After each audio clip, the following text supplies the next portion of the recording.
लाला, तू इस छोटे से बालक को क्यों लाया है? बंदी ने कहा, मैं इसको ला नहीं रहा था, लेकिन ये माना नहीं। इसकी माँ ने भी कहा, नहीं नहीं, बालक को तो ले जाना चाहिए आपको। लेकिन बाबा, ये तुकबंदी बहुत अच्छी गाता है। अच्छा, ये 5 वर्ष का बालक तुकबंदी भी गा लेता है? अरे बाबा, इसके मुंह से आप सुनोगे तो आपको आनंद आ जाएगा। छोटे से बालक को बाबा ने खड़ा कर लिया और पूछा, गा, क्या जानता है?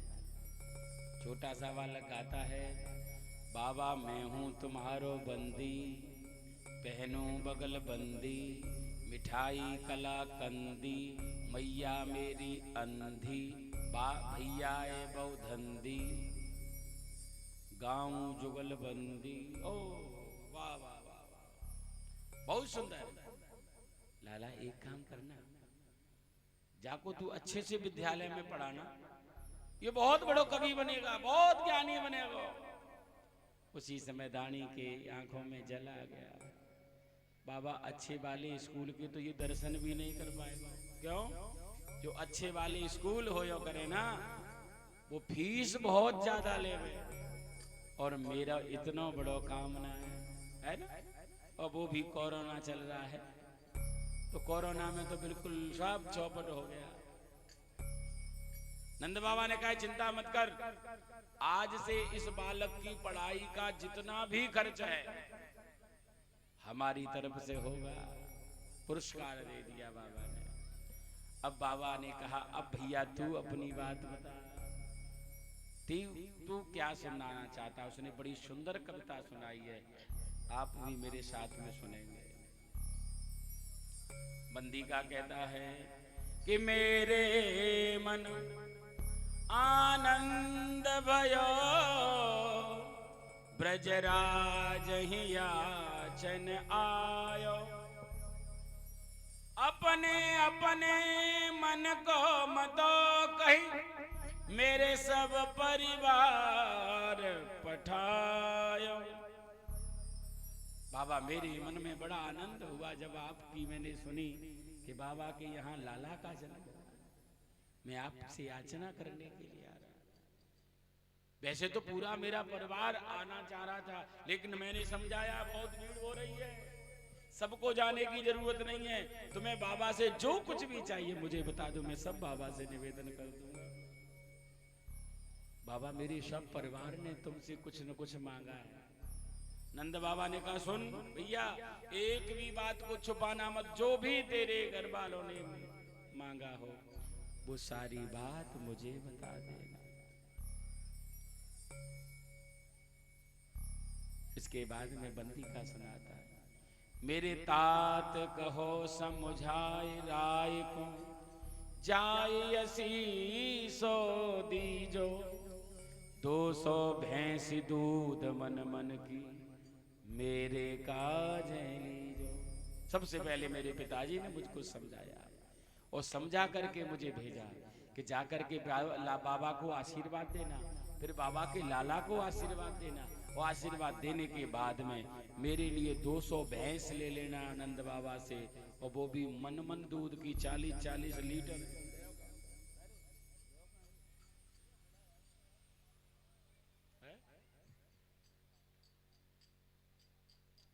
नंद बाबा बड़े प्रसन्न हुए, है ना।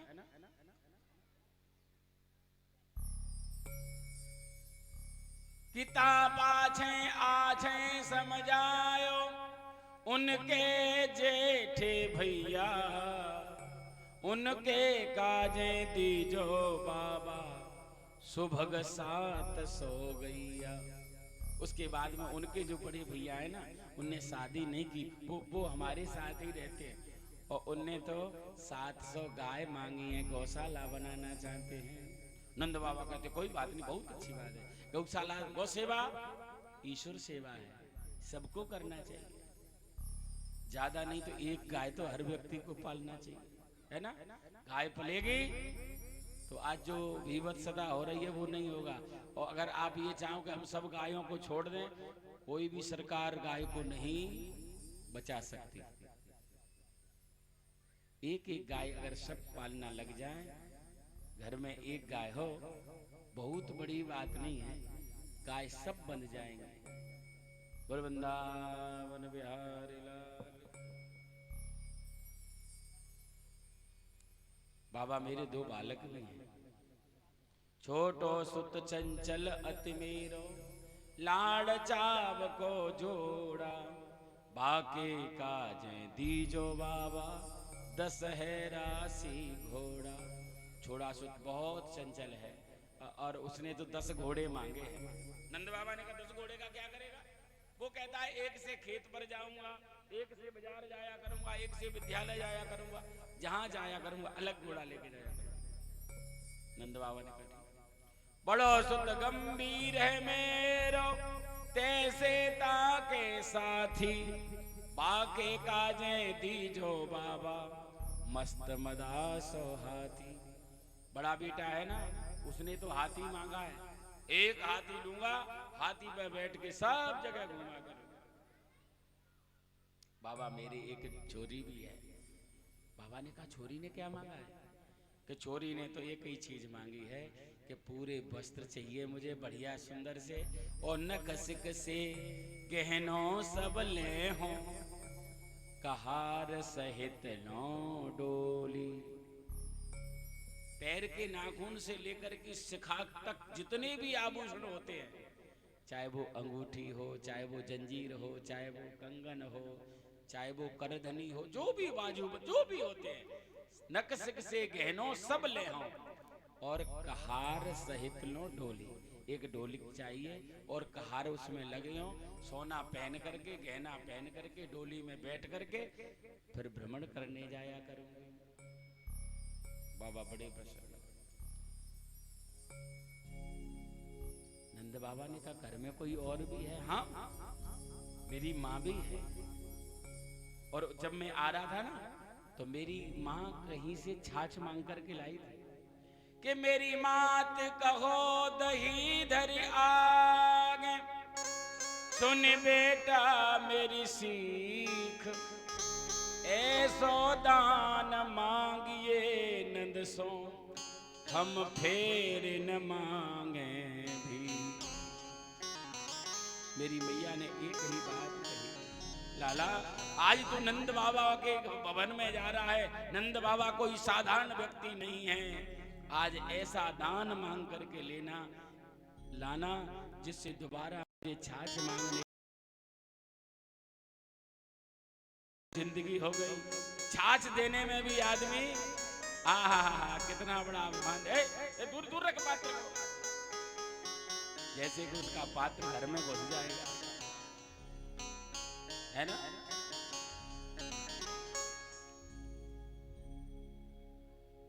मेरी माँ ने तो ऐसा कहना कि इतना मांग लेना फिर कहीं किसी से मांगने की जरूरत ना पड़े। बाबा मेरी पत्नी भी है। अच्छा, तो बाबा वो पढ़ी लिखी है, उसने भी कुछ मांगा है आपसे क्या?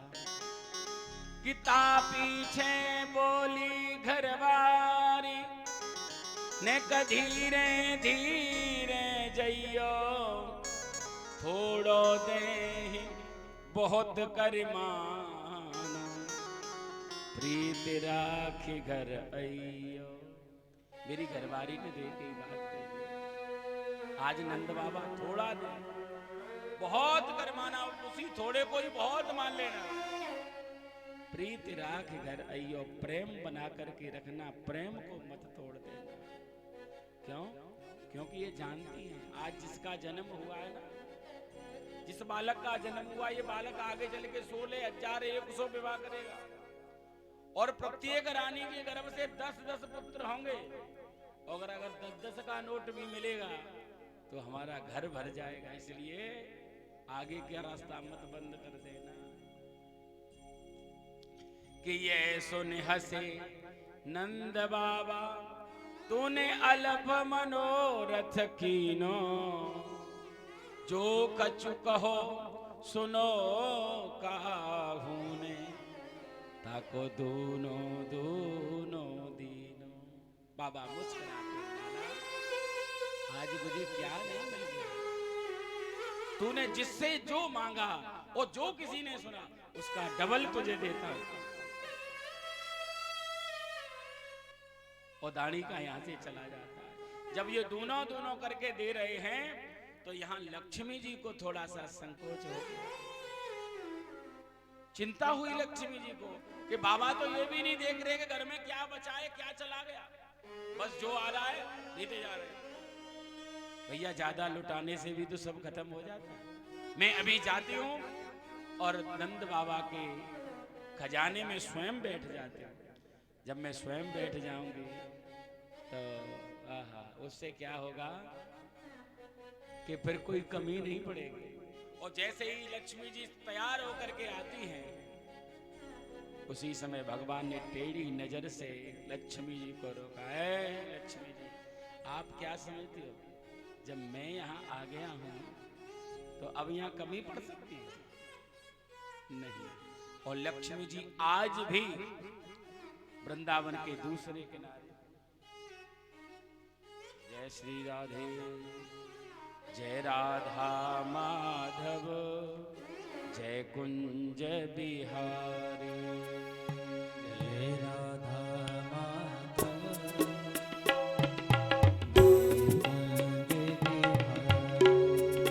जय राधा माधव, जय कुंज बिहारी, जय राधा माधव, कुंज बिहारी, जय गोपी जन बल्लभ, जय गोपी जन बल्लभ, जय गिरिवरधारी, जय राधा माधव, जय कुंज बिहारी, यशोदानंदन ब्रज जन रंजन, यशोदानंदन जय ब्रज नंदन, यशोदानंदन ब्रज जन रंजन,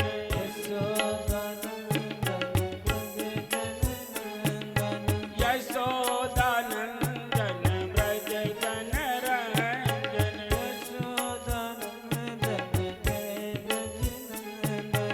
यशोदानंदन ब्रज जन रंजन,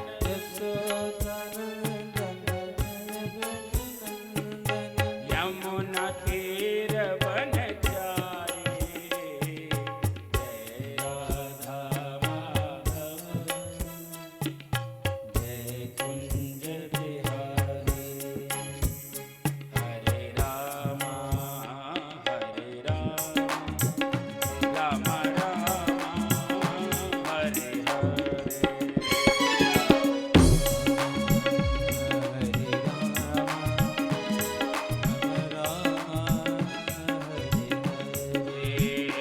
हरे कृष्णा कृष्णा कृष्णा हरे हरे राम राम राम हरे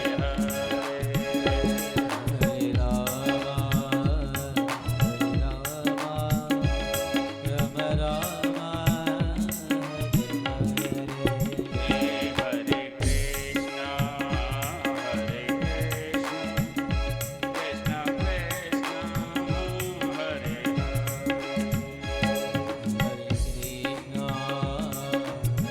कृष्णा कृष्णा हरे हरे राम हरे राम राम राम हरे हरे, हरे कृष्णा कृष्णा कृष्णा हरे हरे, हरे राम राम राम हरे हरे राम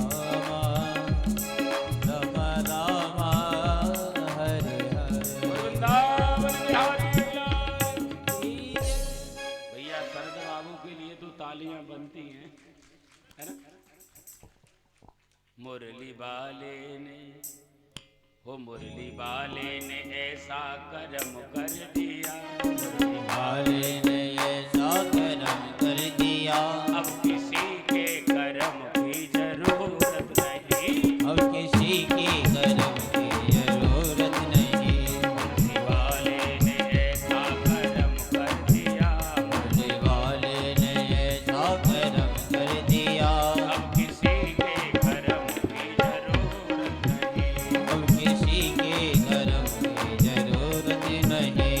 नैनों से मेरे नैनों से मेरे नैनों मेरे नैनों से ऐसा, मेरे नैनों से ऐसा है जादू किया, अब किसी के रहम की जरूरत नहीं, मेरे नैनों से ऐसा है जादू किया, अब किसी की कर्म की जरूरत नहीं। मुरली वाले ने ऐसा कर्म कर दिया, मुरली वाले ने ऐसा कर्म कर दिया, अब किसी के कर्म की जरूरत नहीं, अब किसी के कर्म की जरूरत नहीं।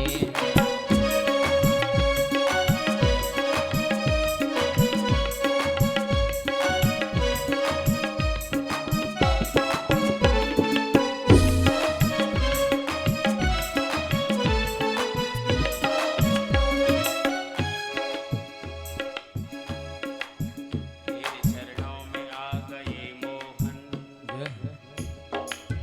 तेरे चरणों में आ गए मोहन, आंखों से दिल में समा गए मोहन, जय हो।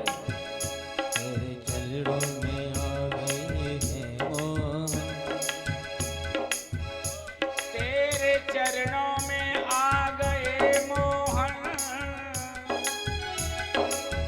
आंखों से दिल में समा गए मोहन,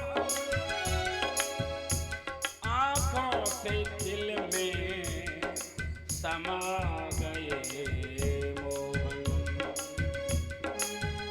तेरा सुंदर रूप सलोना, तेरा सुंदर रूप सलोना, अखियन पे जादू टोना, अखियन पे जादू टोना, मेरे बाग बिहारी लाल तिहारी सूरत पे बलिहार, मेरे बाग बिहारी लाल तिहारी सूरत पे बलिहार। तेरा सुंदर रूप सलोना, अखियन पे जादू टोना, तेरा सुंदर रूप सलोना, अखियन पे जादू टोना, मेरे राधा वल्लभ लाल बिहारी सूरत पे बलिहार, मेरे राधा वल्लभ लाल तुम्हारी सूरत पे बलिहार।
टोना अकीयन पे जादू टोना मेरे राधा वल्लभ लाल तिहारी सूरत पे बलिहार मेरे राधा वल्लभ लाल तिहारी सूरत पे बलिहार तेरी सूरत पे बलिहार तेरी सूरत पे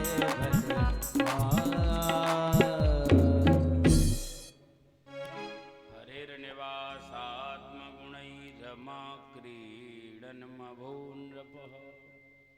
जहाँ साक्षात भगवान का निवास हो, जन्म हो, उस स्थान पर तो लक्ष्मी निवास करती ही करती है ना। लक्ष्मी बिना प्रभु के एक क्षण भी नहीं रह सकते। उत्सव 6 महीने का मना है।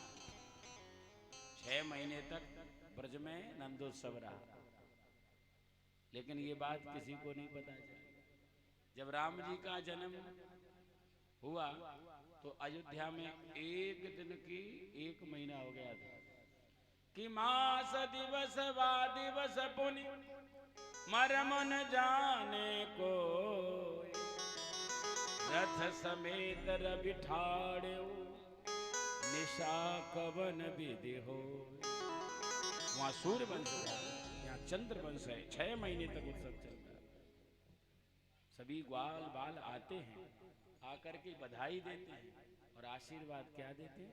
हिता आशीष प्रयुंचानम चिरम पाहीति बाल के। ही यशोदा, हमारा आशीर्वाद है, ये तुम्हारे लाला है ना, ये हजारों वर्ष तक हमारी रक्षा करेगा। तो गोपियों ने आशीर्वाद दिया कि लिया? क्योंकि गोपियां पूर्ण रूप से जानती हैं जिसको हम आशीर्वाद दे रहे वो कौन है। वैसे भक्त को भगवान को आशीर्वाद देने का अधिकार है। जो भक्त भगवान के भक्त होते हैं वो नित्य भगवान को आशीर्वाद देते हैं। आप कहोगे ये तो विपरीत बात है, भक्त छोटा होता है, भगवान बड़े होते हैं, और छोटा व्यक्ति बड़े को आशीर्वाद कैसे दे सकता है? अरे भैया, भक्त के लिए भगवान बहुत छोटे होते हैं, इसलिए तो हम डेली भक्तों का आशीर्वाद मिलता है भगवान। आपने सुना भी होगा, बांके बिहारी की जय हो। अब जय हो का अर्थ है आशीर्वाद दिया आपकी जय हो, वही आशीर्वाद है। और स्वयं भगवान इस बात को स्वीकार करते हैं। राजा अम्बरीश की कथा में, सूर्यवंशी राजा थे, अम्बरीश जी एकादशी का व्रत करते थे। एकादशी के व्रत में, कल की एकादशी है ना, एकादशी का व्रत करते थे। एक दिन द्वादशी तिथि थी, दुर्वासा जी का आगमन हो गया। दुर्वासा जी का निमंत्रण कर दिया, है ना। दुर्वासा जी ने कहा ठीक है, हम भोजन करते हैं, लेकिन सरजू स्नान करने के लिए जा रहे हैं।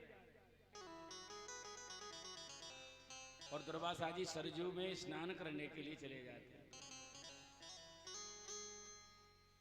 सरजू जी में डुबकी लगाते हैं। इधर द्वादशी संपूर्ण हो रही थी, प्रदोष लग रहा था, और अगर द्वादशी में पारण नहीं किया जाए तो संकट खड़ा हो जाएगा। अम्बरीश जी ने कहा लेकिन दुर्वासा जी आए नहीं है, कैसे काम बनेगा? ब्राह्मणों ने कहा कि जो ठाकुर जी का चरणोदक है उसको पान कर लो, ना वो अन्न है और ना वो जल है, उससे आपका पारण हो जाएगा और दोष भी नहीं लगेगा, क्योंकि ब्राह्मण का निमंत्रण कराने के उपरांत ब्राह्मण को भोजन कराना जरूरी है। आज हाथ जोड़ करके और क्षमा मांगते हुए ठाकुर जी का चरणोदक हाथ में लेकर के पान करना चाह रहे थे। उसी समय दुर्वासा जी ने देख लिया, ओहो, हमारा निमंत्रण करके स्वयं भोजन पा रहा है, पालन कर रहा है। क्रोध में आ गई, कृत्या को प्रकट कर दिया और कृत्या को आदेश दिया, वाह वाह वाह, आशीर्वाद।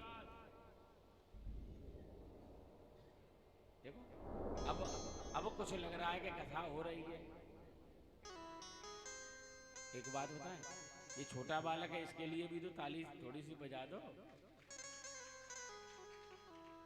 वैसे एक बात ना, हमें बहुत अच्छा लगता है कोई जब माला पहनाता है, तो इसी मालाओं से तो हम माला माल हो जाएंगे, है ना।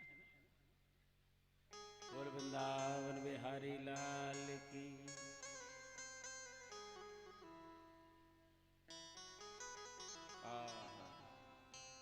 भैया सही बात तो ये है कि जिस दिन वृंदावन से निकले थे, हमारी मित्र मंडली सभी कह रही थी, पचौरी जी यादवों में कथा होती है, बहुत पैसा मिलता है ना, बहुत देते हैं, लेकिन क्या करें, हम फरमाइश नहीं जानते तो कोई देता नहीं है ना। अब वो क्या होते हैं, उसको क्या बोलते हैं, कुछ बोलते हैं, कुछ है, कोई ये पैसा देता है, क्या बोलते हैं उसको, वो जो गाने वाले होते हैं ना, वो कुछ गाते हैं उसमें, मैं तो जानता नहीं उसको गाना कैसे गाते हैं। तुम जानते भैया, गा दिया करो यार, कुछ तो मिल जाएगा। मैंने सुना था वो गाते हैं, उनका नाम लेते हैं जो व्यक्ति आता है, आज वो आए मेरा मान बढ़ाए और मेरे बाजे पे 100 रुपये चढ़ाए, और जने क्या क्या कहते हैं। भैया मैं तो सबको आशीर्वाद देता हूँ, जो दे रहा है उसका भला हो, जो नहीं दे रहा है उसका और ज्यादा भला हो, और जो बिल्कुल भी नहीं दे, जो मेरी कथा को भी न सुने, उसका इतना भला हो कि घर में जगह नहीं बचे। मेरे यहाँ तो यही है मेरे भक्त, जो पैसा दे उसको भी भगवान पैसा दे, जो नहीं दे उसको भी दे, नहीं दे, जो कथा भी न सुने उसको इतना दे दे कि घर में रहने की भी जगह न बचे। मुझे प्रसन्नता आई, है ना। एक बात आज आपको बताता हूं, ये मेरा अभिमान नहीं है, ये भागवत में लिखा हुआ है, ब्राह्मण स्वयं भोक्ता होता है, ब्राह्मण सदा अपना ही खाता है। अगर आप भी दे रहे हो तो ये मत समझ लेना कि आपके दिए हुए को खा रहे हैं, ये भूल है आपकी। जितना ब्राह्मण के भाग्य में है उतना ही ब्राह्मण को आप दे पाओगे, चाह करके भी नहीं दे पाओगे। ये भागवत में लिखा है, इसका प्रमाण है। आपकी जेब से वही पैसा निकलेगा जो ब्राह्मण के भाग्य का है। हमारे गुरुजी एक दृष्टांत सुनाते थे, सत्यनारायण की कथा हो रही थी, पंडित जी सत्यनारायण की कथा कह रहे थे, सेठ जी कथा सुन रहे थे, 2 घंटे कथा चली। जब आरती हुई तो सेठ जी ने अपनी जेब से और पुराना नोट 10 का निकाला और 10 का नोट ठाकुर जी की थाली में चढ़ा दिया। लेकिन उनकी हाथ, जब उन्होंने 10 का नोट निकाला था तो हाथ के सहारे एक 2000 का नोट नीचे गिर गया। वो पीछे वाली पीछे जो खड़ा था उसने वो नोट उठा करके सेठ जी को दिया, लो सेठ जी ये आपका गिर गया। सेठ जी ने समझा कि ये महानुभाव हमको चढ़ाने के लिए कह रहे, थाली में 2000 का नोट और चढ़ा दिया। तो महाराज जितना पहुंचना है, जैसे पहुंचना है वैसे ही पहुंचेगा। कोई चढ़ा के देगा, किसी का गिर जाएगा तो दूसरा चढ़ा देगा। बोल वृंदावन बिहारी लाल की। क्योंकि भगवान कभी किसी की मेहनत को नहीं रखते, ये बिल्कुल प्रमाण है, इसका प्रमाण है। आप भगवान की सेवा कर रहे हैं, भगवान की पूजा कर रहे हैं, भगवान आपको जरूर देंगे सेवा का फल। कि राधा रानी फल देगी, राधा रानी फल देगी, आज नहीं तो कल देगी। राधा रानी फल देगी, राधा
आज नहीं तो कल देगी। राधा रानी फल देगी, आज नहीं तो कल देगी। राधा रानी फल देगी, आज नहीं तो कल देगी।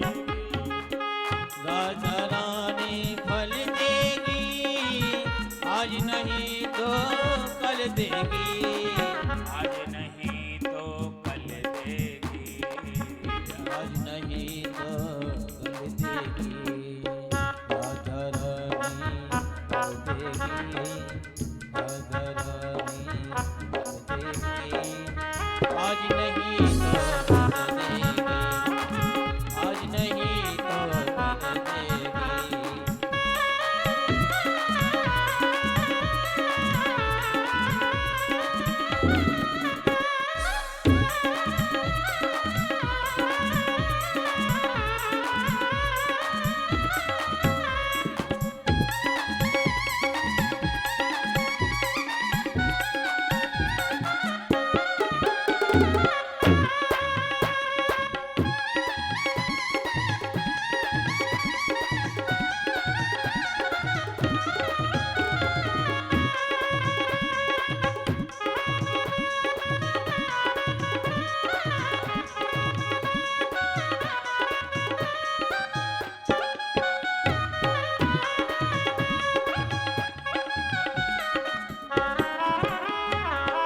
राधे राधे गाले तो जीवन सफल बना ले तू। राधे राधे गाले तू, जीवन सफल बना ले तू। राधे राधे गाले तू जीवन सफल बना ले तू। राधे राधे गाले तू, जीवन सफल बना ले तू। वो खुशियों से भर देगी, वो खुशियों से भर देगी। आज नहीं तो कल देगी। रानी फल देगी, राधा रानी फल देगी।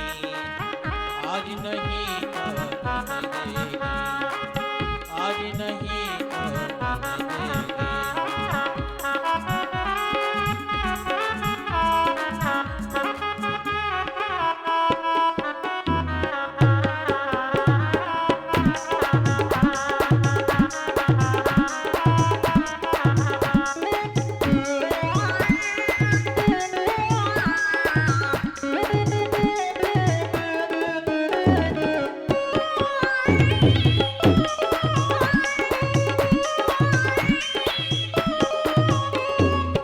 जीवन धूप और छाया है,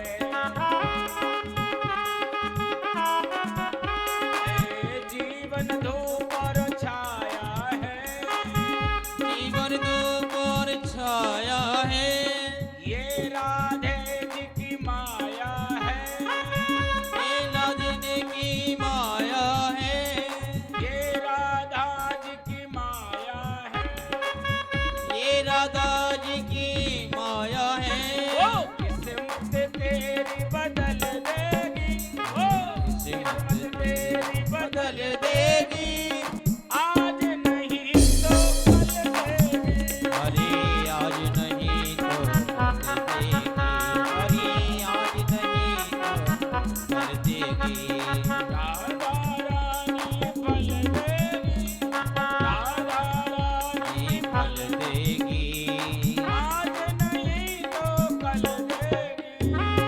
आज नहीं तो कल देगी।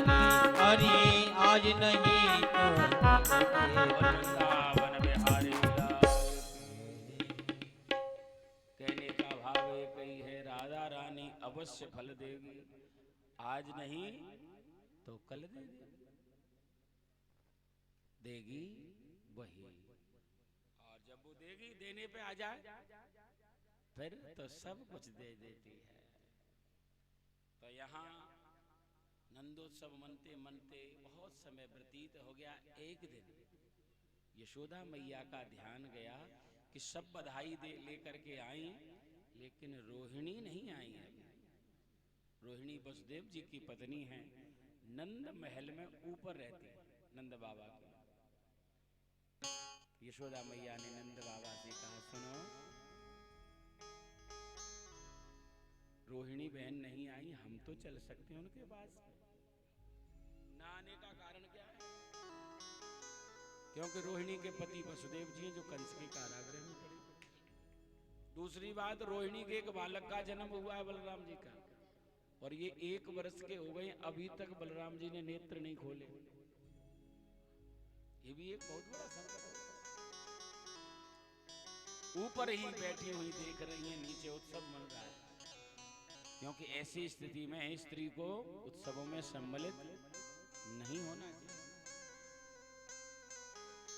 लेकिन यशोदा और नंद बाबा दोनों पहुंचते हैं और कहा, देखो, आपको हम जानते हैं जो आप पर विपत्ति है, लेकिन फिर भी आप थोड़ा सा चलती, लाला को आशीर्वाद देती, अच्छा लगता हमको। कि रोहिणी च महाभाग नंद गोपाभिनंदित। जब नंद बाबा के द्वारा इस प्रकार रोहिणी से कहा गया तो रोहिणी के मन में विचार आया, अगर मैं नहीं जाऊंगी तो इन दोनों को कष्ट होगा और ये ठीक नहीं है। चलो, बलराम जी को गोद में लिया और नीचे उतर करके आई तो जिस पलने में भगवान कृष्ण झूल रहे थे उसी पलने में बलराम जी को भी बाजू में लेटा दिया। और जैसे ही बलराम जी कन्हैया की बाजू में लेटे और श्रीमान जी ने सोचा, दाऊ भैया अब काहे को नौटंकी कर रहे हैं? अरे 1 वर्ष हो गई, ठीक है, आपका ही संकल्प था कि जब तक हम आंख खोलेंगे तो सबसे पहले लाला के ही दर्शन करेंगे। अब तो हम भी आ गए। 1 लात का प्रहार किया, कन्हैया ने बलराम जी के नेत्र खोले गए और जब आंख खुल गई फिर तो रोहिणी मैया का भी पैर, बहुत सुंदर नाच किया। इसके बाद में कि नंद महर घर झोटा जायो और बरसाने से टीको आया। जब लाला का जन्म हुआ, बरसाने तक खबर पहुंच गई। वृषभानु जी ने पूरे बरसाने में सूचना कर दी कि नंद बाबा के यहाँ पर लाला भयो है, हम सबको बधाई लेकर के जाना है और बधाई का टीको भी साथ में लेना है। टीको समझो का हो गए? टीको माने सगाई। विवाह की, विवाह से पहले एक रस्म होती, बरबरण चल रहा है हमारा, जन्म हुआ नहीं, सगाई वाले दरवाजे पे आए। ये चमत्कार क्यों? वृषभानु जी और नंद बाबा आपस में मित्र थे, दोनों में मित्रता थी और ये निश्चित था कि अगर आपके यहाँ पुत्री हुई और मेरे यहाँ छोरा हुआ तो मैं आपको अपनी छोरी का विवाह करूंगा, और आपके यहाँ छोरा होगा और मेरे यहाँ छोरी होगी तो आपको अदला बदली से विवाह करना। क्यों? अब हम अपनी मित्रता को संबंध में बदलना चाहते हैं। राधा रानी 11 महीने कृष्ण से बड़ी थी, है ना? 1 वर्ष और 11 दिन। यहाँ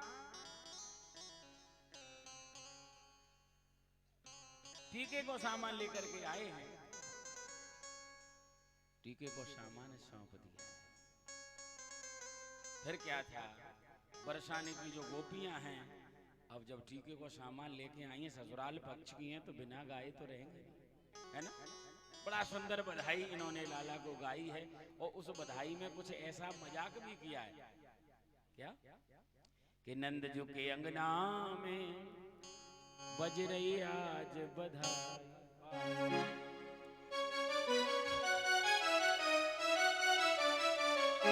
नंद जो के अंगना में बज रही आज बधाई, नंद जो के अंगना में बज रही आज बधाई, नंद जो के अंगना में बज रही आज बधाई, तो सवार बधाई लोगों, बज रही आज बधाई लोगों, बज रही आज बधाई लोगों, बज रही आज बधाई। नंद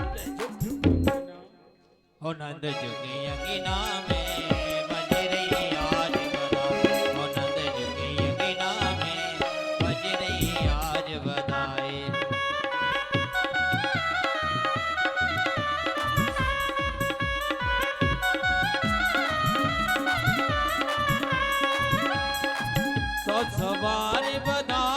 सकियो, 100 बार बधाई सकियो, लाख बार बधाई हो नंद जुगे यज्ञना में बज रही आज बधाई, हो नंद जुगे यज्ञना में बज रही आज बधाई।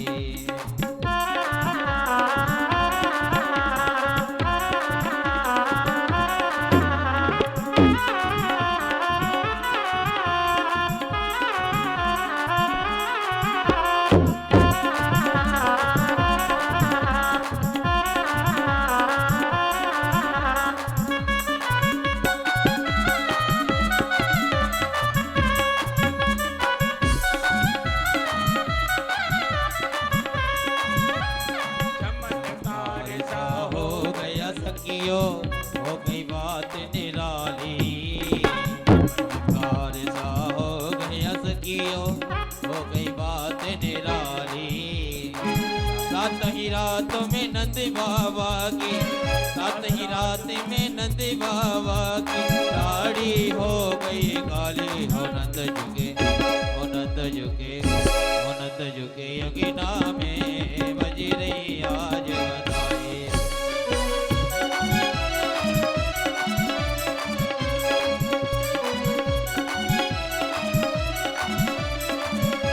हो नंद जुगे यज्ञना में बज रही आज बधाई।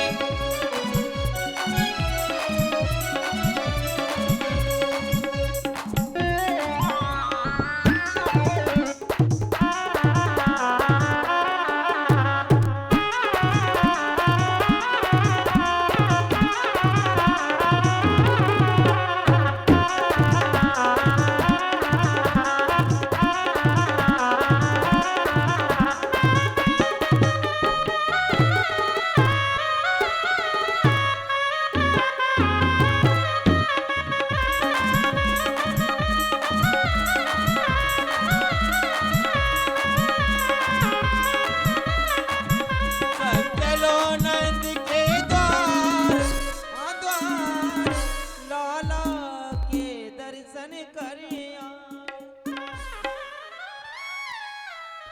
ना जाने किस ऋषि मुनि ने धागा आन लपेटा, ना जाने ऋषि मुनि ने धागान लपेटा। नंद भवन अनहोनी है गई, नंद भवन अनहोनी होनी है गई, बेटी से है गया बेटा। नंद झुके, नंद झुके, नंद झुके अंगना रही आज बधाई, बज रही आज बधाई।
तुम्हारी बधाई सखियो लाखों बार बधाई हो नंद जी के अंगना में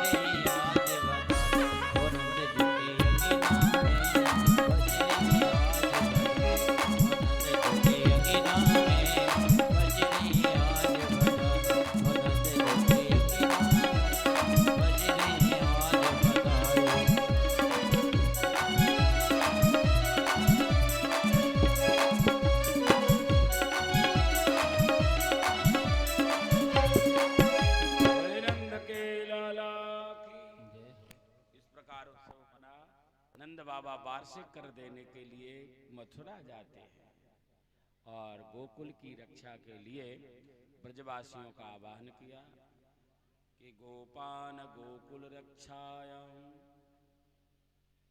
विरूप्य मथुराम गतः। गोकुल की रक्षा के लिए और कंस को कर देना पड़ता है, इनको प्रत्येक वर्ष में वार्षिक कर। लेकिन क्योंकि समय निकल गया था तो जैसे ही पहुंचे कर जमा हो गया। नंद बाबा के पास समय बचा तो विचार आया, क्यों न हो यहाँ आ गए हैं तो अब वसुदेव जी से भी और मिलते चले ना। तो कारागृह में और वसुदेव जी के लिए मिलने के लिए अर्जी लगाई नंद बाबा ने, और वहाँ नंद बाबा वसुदेव जी के पास में पहुंचे। ये दोनों आपस में मित्र थे।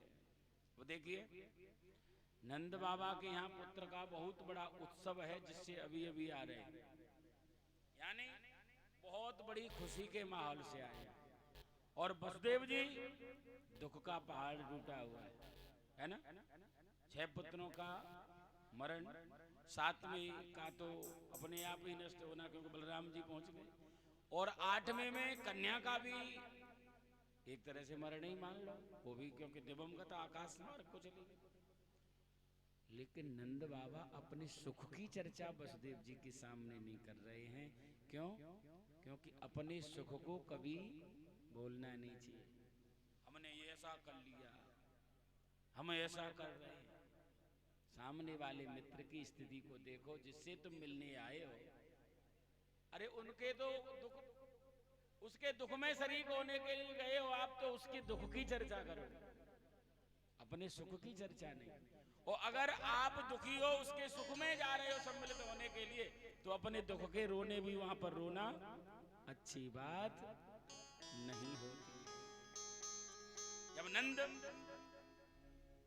वसुदेव जी से मिले हैं, नंद बाबा कहते हैं कि अहो ते देव की पुत्र कंसे न बहवो हता, एका वशिष्ठ वरजा कन्या सापि दिवंगतः। अहो बड़ा आश्चर्य है, देवकी के जितने भी पुत्र थे सब कंस के द्वारा मारे गए। एक कन्या अवशेष बची थी, वो भी दिवंगत आकाश मार्ग को चली गई। बहुत दुख की बात है, बहुत पीड़ा की बात है। नंद बाबा के नेत्रों में जल आ गया। वसुदेव जी ने कहा, रे नंद बाबा क्या टेंशन करते है ना, ये सब विधाता का विधि का विधान है, जैसा प्रभु को पसंद है वैसा ही तो होगा, है ना। लेकिन कोई बात नहीं, आपके यहाँ जो पुत्र है वो भी तो हमारे ही है। वसुदेव जी ने कही तो सही बात थी, लेकिन नंद बाबा उस बात को समझ नहीं पाए उस समय। हाँ वो तो है, वो तो एक ही बात है ना। लेकिन नंद बाबा ने यहाँ कहा, वसुदेव जी बोले, सुनो नंद बाबा, तुमने वार्षिक कर दे दिया, अब तुम्हें ज्यादा विलंब मथुरा में नहीं रहना चाहिए, क्योंकि मेरी ज्योतिष विद्या के द्वारा ऐसा पता चलता है कि तेरे गोकुल में कोई उत्पात होने वाला है। कि करो वही वार्षिको दत्तो राज्ञे दृष्ट्वा वयं चव नेहस्थेयं बहुतिथं सन्तुत्पाताश्च गोकुले। तुम्हारे गोकुल में उत्पात होने वाला है। उसी समय नंद बाबा विदा होकर के गोकुल के लिए चल देते हैं। लेकिन एक बात बताएं, नंद बाबा को पूर्ण विश्वास है, वसुदेव कभी अनर्गल बात नहीं करते, और जो जीवन में कभी झूठ न बोले, वो व्यक्ति के मुख से भी कभी झूठ निकल जाए तो वो भी सत्य हो जाता है। इसलिए कभी झूठ नहीं बोलना चाहिए। कभी कभी झूठ बोलने का बहुत बड़ा पाप लग जाता है। व्यक्ति में 3 दोष कभी भी नहीं आने चाहिए। मैं आज आपको चर्चा कर रहा हूं, अगर 3 दोष भगवान में भी आ जाएं, तो भगवान भी लघुत्व को प्राप्त हो जाएगा। वो 3 दोष कौन से हैं? ये वाल्मीकि रामायण का प्रसंग है। जिस समय राम जी वन में जा रहे थे जानकी लक्ष्मण जी के साथ में, आश्रमों में संतों के दर्शन कर रहे थे। वहां उन्होंने आश्रमों की कुटियों के बाजू में एक पहाड़ देखे। वो पहाड़ अस्थियों के थे, हड्डियों के। अस्थि समूह देख रघुराया। जब भगवान ने उन अस्थियों को देखा, पूछ दिया संतों से, ये सब क्या है? ये संतों के नेत्रों में जल आ गया। प्रभु आप पूछ रहे हैं? ये पहाड़, ये जो पहाड़ आप देख रहे हैं, ये आपका नाम लेने की सजा है। क्या मतलब? हाँ प्रभु, जो भी संत आपका भजन करते हैं, आपका नाम लेते हैं, दुष्ट राक्षस लोग आते हैं और उन संतों को खाते हैं, और खा करके उनकी जो अवशेष हड्डियां बचती हैं उनको ढेर लगा जाते हैं। केवल तुम्हारे नाम की सजा मिली है इन संतों को, जो आज इनकी हड्डियों के पहाड़ बन गए। उसी समय राम जी को आवेश आ गया कि निशिचरहीन करो मही, भुज उठाई प्रण की। मैं निशाचरों के रहित पृथ्वी को कर दूंगा, एक भी दैत्य को जीवित नहीं छोड़ूंगा अगर उन्होंने ऐसा किया है। प्रतिज्ञा की, प्रण की। प्रण माने प्रतिज्ञा हो गया। उसी समय जनक नंदिनी बाजू में खड़ी थी, हाथ को दबाया, प्रभु क्या कर रहे हो? राम जी ने कहा, तुम्हारी समझ में नहीं आ रहा, देखो मेरे संतों के साथ में इतना बड़ा दुर्व्यवहार, मैं ऐसे दैत्यों को जीवित नहीं छोड़ूंगा। सीता जी ने कहा, मैं भी नहीं चाहती हूँ कि आप जीवित भी छोड़ो, लेकिन सबको कैसे मार सकते हो? सब में तो तुम्हारा विभीषण भी साथ में। विभीषण भी तो दैत्य है, वो भी तो रावण का भाई है, जो तुम्हारा हर समय भजन करता है। एक मिनट भी, एक श्वास पर भी बिना राम के नहीं रहता। उसको कैसे बाण चलाओगे, कैसे मार पाओगे आप? है ना प्रभु? व्यक्ति में कभी तीन दोष नहीं आने चाहिए, और मुझे पूर्ण विश्वास है आप में तीनों दोष नहीं है। पहला दोष कि अनृत भाषणम, कभी झूठ नहीं बोलना चाहिए। सीता जी ने कहा, मैं भली भांति जानती हूं, आप तो क्या, आपके कुल में कोई झूठ नहीं बोलता। अरे वहां तो प्रतिज्ञा के लिए प्राण दे दिए जाते हैं, वचन के लिए प्राणों का परित्याग कर दिया जाता है। कि रघुकुल रीति सदा चली आई, प्राण जाए पर बचन न जाए। प्राण जाए पर बचन न जाए। रघुकुल रीति सदा चली आई, रघुकुल रीति सदा चली आई। प्राण जाए पर बचन न जाए। प्राण जाए पर वचन न जाए। रघुकुल की तो रीति है, प्राण छोड़ सकते लेकिन अपनी वाचन को असत्य नहीं कर सकते। दूसरा अवगुण है परदारा विमर्शनम, दूसरे की स्त्री पर कुदृष्टि रखना, यह भी बहुत बड़ा दोष है। तो प्रभु ये भी मुझे पूर्ण विश्वास है आपके स्वप्न में भी पर स्त्री नहीं है। क्यों? क्योंकि एक नारी व्रत सब नर झारी।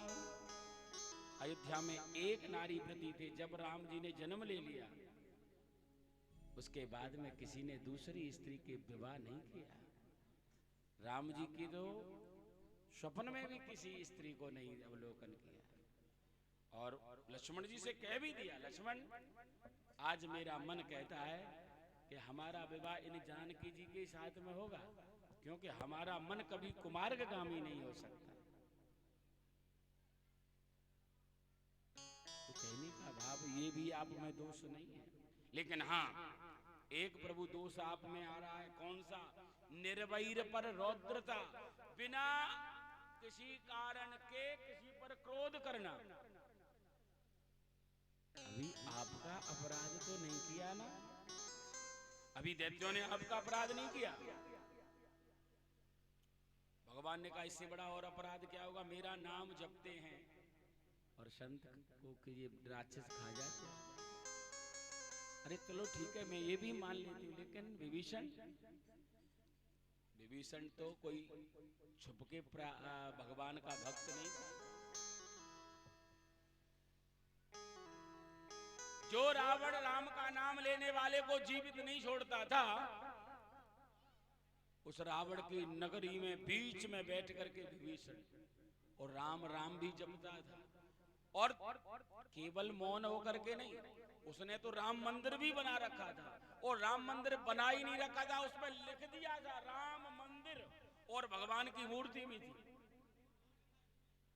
स्वयं हनुमान जी भी अचंभित हो गए कि लंका निशिचर निकर निवासा, वो यहाँ कहां सज्जन कर वासा। यहां सज्जन का वास कैसे हो सकता है, ये तो दुर्जन है, दुष्ट है। और वहां क्या था कि रामायुध अंकित ग्रह शोभा बरनी न जाए, नव तुलसी का वृंद देखी हरस कपिरा। रामायुध अंकित ग्रह, धनुष बाण छपे हुए हैं, राम जी का मंदिर लिखा है, राम मंदिर। और बताएं, तुलसी के वृक्ष भी लगे हुए हैं। एक बार तो सभी दैत्य और रावण के पास में पहुंच गए, महाराज हमें आपकी नौकरी नहीं करनी, आप कहते हो जो भी राम का नाम ले उसको मार दो, काट दो, खा जाओ, लेकिन आपका भाई तो आपकी नगरी में बीचों बीच मंदिर बना करके रह रहा है, आपने अपने भाई को क्यों नहीं रोकते हो। रावण को जब ये पता चला कि मेरा भाई विभीषण राम मंदिर बनवा लिया है, तो बुलाया, विभीषण क्या तुमने राम मंदिर बनवाया है। विभीषण भली भांति जानता है मुझे राम का भजन करना है, इससे लड़ना नहीं है, क्योंकि लड़ना ये दुष्ट है, और दुष्ट की एक ही दवाई है, उसके दिमाग में कुछ और भर दो, है ना। जैसे ही राम मंदिर के लिए गर्जना की, विभीषण ने कहा कौन कहता है कि मैंने राम मंदिर बनवाया है। भैया मैंने तो आपका ही मंदिर बनवाया है। रावण ने कहा तुम्हें हमें रावण से राम कब बना दिया। विभीषण ने कहा भैया बात ऐसी नहीं है, मैं जितना पुजारी आपका हूं उतना ही पुजारी मैं भाभी जी का हूं, तो मैंने पहला अक्षर आपका ले लिया है और दूसरा अक्षर मां भाभी जी का ले लिया, इसलिए मैंने शॉर्ट में कर दिया है रावण मंदोदरी मंदिर, राम मंदिर। रावण बड़ा प्रसन्न होगा, अरे भाई खूब भजन कर, अरे ऐसी बात है तो फिर कोई दिक्कत नहीं है। यही इसी को कहते हैं चतुराई, इसी को कहते हैं बुद्धि, और इसी युक्ति की आवश्यकता थी हनुमान जी को। इसलिए हनुमान जी ने कि यही सन हट करी हूं पहचानी, और साधु ते होए न कारज हानि। इससे मुझे पहचान करनी है, क्योंकि साधु से कभी कार्य में हानि नहीं होती। और विप्र रूप धरे कपित गए, ब्राह्मण का वेश धारण करके गए, राम राम ते सुमिरन कीना, और हृदय हरस कपि सज्जन। ये सज्जन का चिन्ह है। देखिए आदमी कैसा है ये जानने के लिए उसको रात में सुलाओ, सवेरे वो जो मांगे जो कहे तब पता चलता है। सुबह सुबह उसके मुंह से वही वाक्य निकलेंगे जैसा वो है, वैसे नहीं आप पता कर सकते। उसी समय पूरी बात वही, बहुत बड़ा प्रसंग है। अंत में हनुमान जी ने निवेदन किया मैं जानकी जी के दर्शन करना चाहता हूँ, पूरी रात मुझे हो गई। विभीषण ने कहा ऐसे घूमोगे तो और 10-5 रात कमा सकोगे, क्यों, वहां का एक रास्ता है, जुगत विभीषण सकल सुनाई, और चले पवन सुत विदा। बहुत सुंदर। कभी प्रभु की इच्छा होगी तो आपको राम कथा हम अवश्य सुनाएंगे। बड़ा दिव्य ग्रंथ है, 9 दिन में होता है, बहुत अच्छा है ना? लेकिन आज वसुदेव जी के कहे हुए वाक्य को बार बार नंद बाबा याद कर रहे हैं। आज कुछ न कुछ अनर्थ हो जाएगा, क्योंकि वसुदेव का वाक्य कभी नम्र सेती कदाचन, झूठा नहीं होता। जब ऐसा पता चल जाता है ना तो रास्ता भी बहुत लंबा हो जाता है। करेल फिर तो 50 किलोमीटर हो जाती है, ये लगता है पता नहीं क्या हुआ होगा।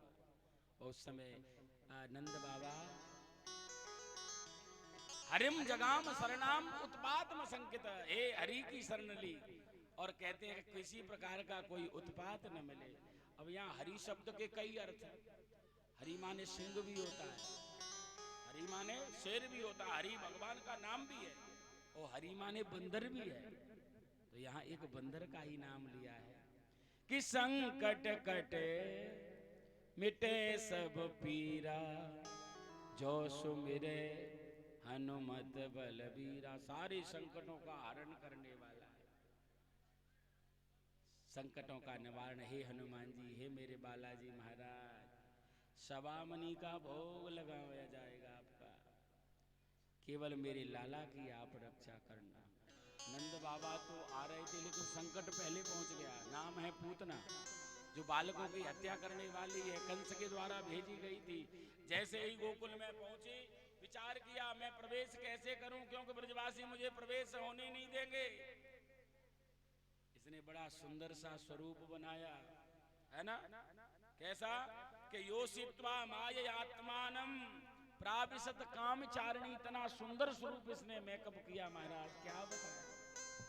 ये मेकअप भी बहुत बड़ी चीज होती है, पता ही नहीं चलता। ऐसा प्लास्टर करते हैं कि रंग ही पता नहीं चलता है, काला है कि पीला है। सवेरे पता चलता है जब उतर जाता है। इसलिए कहते हैं ना, प्यारे रीझना मत ऊपर की सफाई पर, चांदी का बरक लगा हुआ है गोबर की मिठाई पर। ऊपर की सफाई नहीं, हृदय को देखो, हृदय में क्या भरा हुआ है।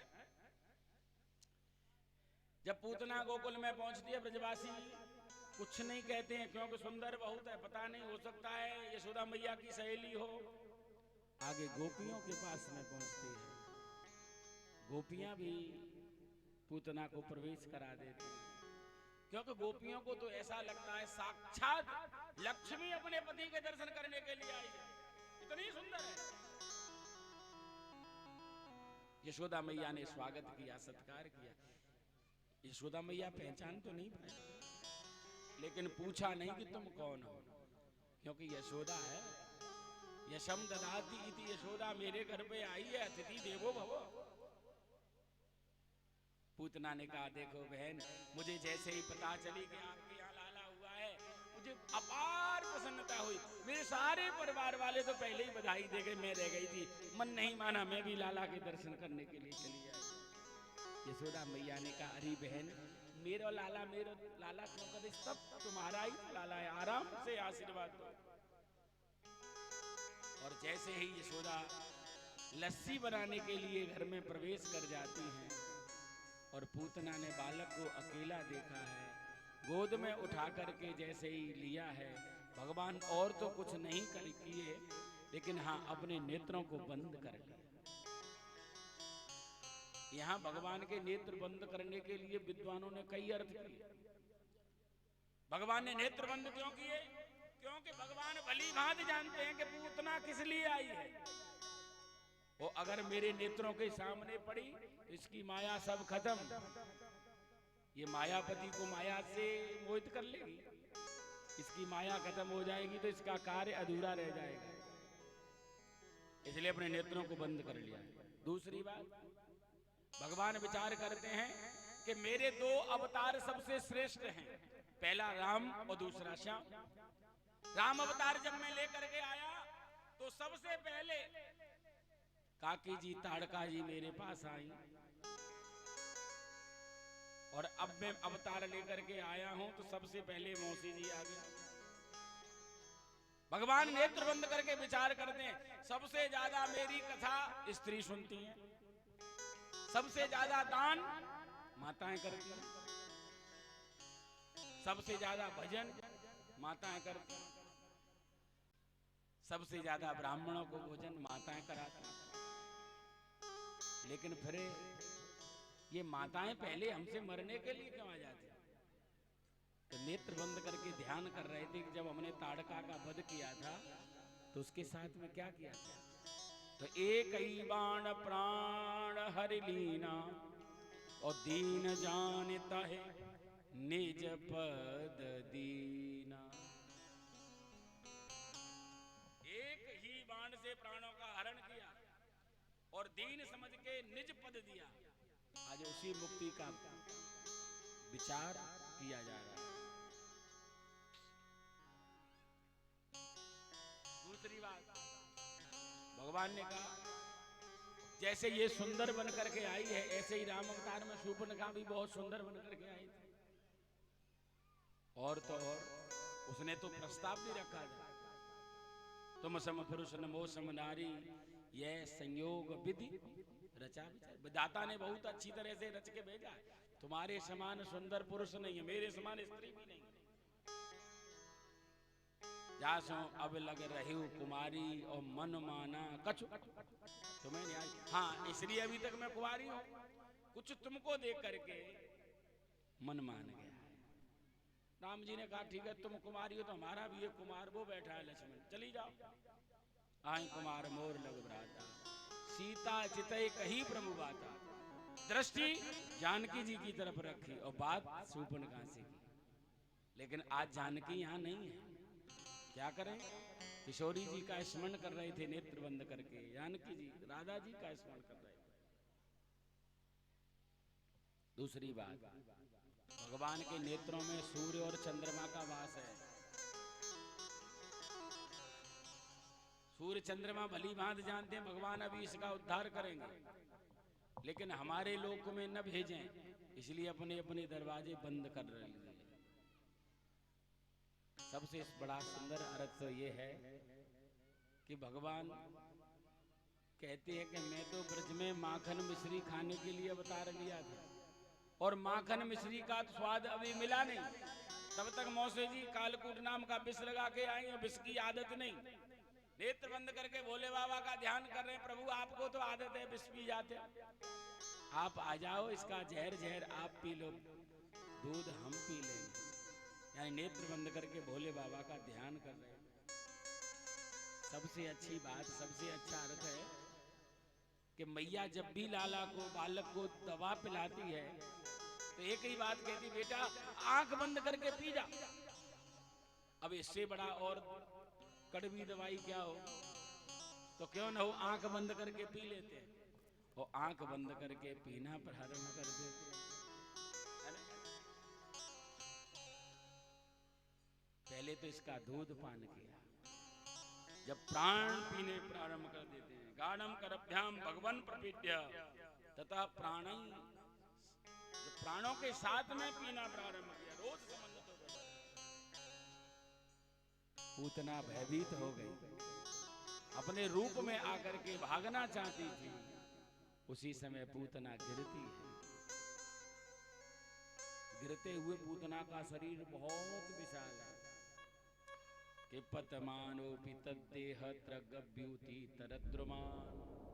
गिरते हुए पूतना का शरीर 6 कोस का है, भागवत में लिखा त्रगभ्युति। और जब गिरी है तो इसने चूड़यामास राजेंद्र, जितने सारे वृक्ष थे सब वृक्षों को चूर्ण बना दिया। क्यों? ये भली बात जानती है कि भादों का महीना है, बरसात का समय, ईंधन लकड़ी की कमी है। अगर लकड़ी नहीं मिली तो ब्रजवासी जमुना जी में धकेलेंगे, पता नहीं कब तक सड़ना पड़ेगा। लकड़ी की व्यवस्था होगी तो आगे, नहीं तो कोई ना कोई लगा ही देगा। वैसे संतों का तो भाव ये है कि पूतना का शरीर इतना विशालकाय था कि जहां जहां उसके अंग गिरे वहां पर बहुत बड़े बड़े शहर बन गए। जहां पूतना के हाथ गिरे वहां पर हाथरस बन गया। जहां पर कान गिरे वहां पर एक शहर बस गया कानपुर। जहां पर गर गिरा वहां पर आगरा बन गया, और जहां पर माथा गिरा था वहीं पर मथुरा पड़ गई है। लेकिन ये बात सत्य है कि 6 कोश की भागवत में लिखी है, 6 कोश का शरीर था पूतना। अगर आपको देखना हो तो प्रेम मंदिर में देख आओ, पूतना का बहुत बड़ा विशाल स्वरूप है। आज भी पूतना पड़ी पड़ी बचाओ बचाओ सारे दिन चिल्लाती, बोल वृंदावन बिहारी लाल। इसी समय नंद बाबा का आगमन हुआ है। अब ये यशोदा मैया ने कहा लाला कहाँ है, विलाप करती हैं। दौड़े दौड़े ब्रजवासी जाते हैं, बहुत बड़ी सिड्डी ला करके और कन्हैया को उतार करके यशोदा मैया के हाथ में दिया। मैया रोवे मत, लाला तो सुरक्षित है, लाला को कुछ नहीं हुआ, चल कोई बात नहीं। तो यशोदा मैया ने लाला को चूमा और जैसे ही घर में प्रवेश करना चाहती थी, उसी समय पूर्णमासी नाम की पुरोहितानी आ गई। उन्होंने कहा नहीं यशोदा, अब लाला शुद्धिकरण होगा, क्योंकि इसने अस्पष्ट व्यक्ति का स्पर्श कर लिया, शुद्धि करेगा कर लिया जाएगा। राक्षस का साथ किया है। भैया ने कहा तुम जो भी करना हो जल्दी करो। गौशाला में ले जाया गया, गौशाला में शुद्धिकरण हुआ। गौमूत्रेण स्नापित्वा पुनर्गौरज सार्वकम। सबसे पहले गौमूत्र से स्नान कराया, फिर गौरज से स्नान कराया, और स्नान कराने के बाद शुद्ध जल से स्नान कराने के बाद गाय की पूंछ से और भगवान को झाड़ा लगाया जा रहा है। हाँ, ये भी बहुत बड़ी पद्धति है माताओं के पास। जब किसी को नजर लग जाए तो माताएं फिर तो पता नहीं क्या क्या कौन सा मंत्र तंत्र यंत्र चलते हैं, है ना, सब चल रहा है। अब भगवान मुस्कुरा रहे कि देखो हमारा ही मंत्र हम पे ही चलाया जा रहा है। आइए हम भी गोपाल जी की नजर झारते हैं। शुद्धिकरण इंद्रियाणि ऋषिकेश प्राणान्नारायण बतो इंद्रियाणि।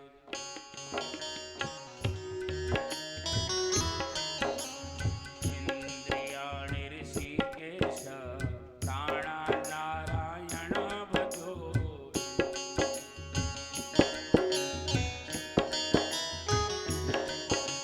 श्वेत दीपपतेश्चेतं मनः योगेश्वर बतो।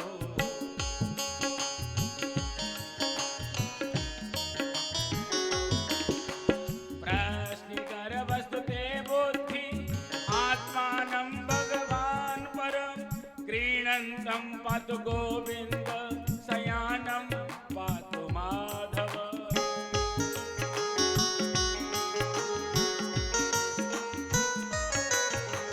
व्रजन्तमप्याद वैकुण्ठ आसीनं तां श्रियपति। क्रीडन्तं पातु गोविंद शयानं पातु माधव।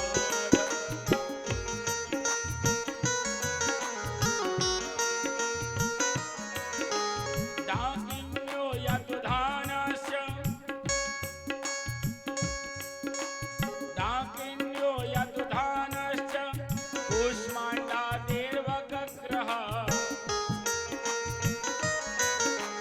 भूत प्रेत पिशाचाश्च सर्वग्रह भयम्।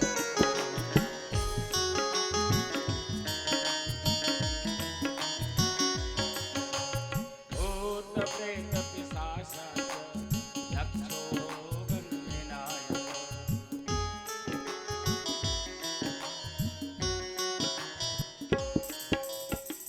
लाला की इंद्रियों की रक्षा ऋषिकेश भगवान करें, प्राणों की रक्षा नारायण भगवान करें। जो श्वेत द्वीप के स्वामी हैं वो लाला के चित्त की रक्षा करें, मन की रक्षा योगेश्वर भगवान करें। प्रश्नी गर्भस्थ लाला की बुद्धि की रक्षा करें और आत्मा की साक्षात भगवान रक्षा करें। और जब लाला खेलें, क्रीडंतम पातु गोविंद, खेलते समय गोविंद भगवान रक्षा करें। और जब लाला सो जाएं माधव भगवान रक्षा करें। भगवान मुस्कुरा रहे दाऊ भैया जी को, तो भैया देख लो हमारे मंत्र हमारे नाम हम पे ही चलाए जा रहे हैं। दाऊ भैया मुस्कुरा के बोलते हैं देखो भैया इनकी चक्कर में मत पड़ो, नहीं तो दोबारा मंत्र पढ़ना शुरू हो जाएगा। चुपचाप रहो, जो हो रहा है होने दो। कभी कभी ऐसा भी होता है ना, है ना, है ना। मन तो दुखता है, कष्ट भी होता है, लेकिन ये चलो हो रहा है तो होने दो भैया, जैसा है जो ही राम सो ही राम, है ना। वैसे एक बात सत्य है, जो सुख सादगी में है, जो सुख सरलता में है, वो सुख किसी में नहीं है। अगर आपको कुछ चाहना, कुछ प्राप्त करना है, तो अपने आप को सहज और सरल बना लो, है ना। जब सरल बन जाओगे, सहज बन जाओगे, तब सब कुछ सही हो जाएगा। एक बात बताएं, व्यक्ति जब सत्कर्म करने के लिए चलता है, उसमें अवरोधक बहुत बनते हैं। अच्छे कर्म की पहचान यही है कि उसका विरोध होता है। ये मैं बिल्कुल अनुभव की बात कर रहा हूं। आप सत्कर्म करने के लिए अग्रसित होंगे तो आपके सामने विरोधी भी हजारों होंगे, और अगर आप असत कर्म करेंगे तो आपके सहयोगी भी बहुत आदमी होंगे। भागवत जी के लिए आपको तख्तों की जरूरत हो, लेने के लिए जाओगे, कोई भी आपके साथ नहीं चलेगा, और जिसके यहाँ तख्त की कहोगे तो वो उसके पास में यार, अरे महाराज हमारा तख्त तो टूटा है, बहुत कमजोर हो गया।